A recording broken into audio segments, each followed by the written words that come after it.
Paint discoloration from chemical exposure is a major headache, especially when you accidentally splash cleaners or other harsh stuff on your walls and suddenly your fresh paint looks all blotchy and weird. So, first off, always test any cleaner on a small hidden spot before going all in on your painted walls. Use gentle, non-abrasive cleaners made for painted surfaces, like a mix of mild soap and water instead of strong chemicals. When cleaning, grab a soft cloth or sponge and avoid scrubbing too hard because that can wear down the paint's finish. If you do spill something chemical, wipe it up quickly.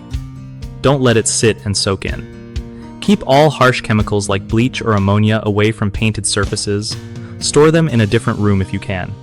For stubborn stains, try using a magic eraser, but test it first because it can sometimes remove paint too.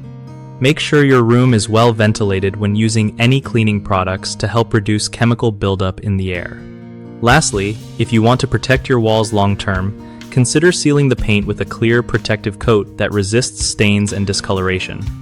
One of the biggest problems with paint discoloration from chemical exposure is using harsh cleaners that aren't made for painted walls, which can eat away the color and finish. Fix this by sticking to gentle soaps or paint-safe cleaners. Another common mistake is not wiping spills immediately, letting chemicals soak into the paint and cause permanent stains. Always act fast and blot spills right away. The third issue is scrubbing too aggressively with rough sponges or brushes, which scratches the paint and dulls the color. Use soft cloths or sponges and gentle motions instead.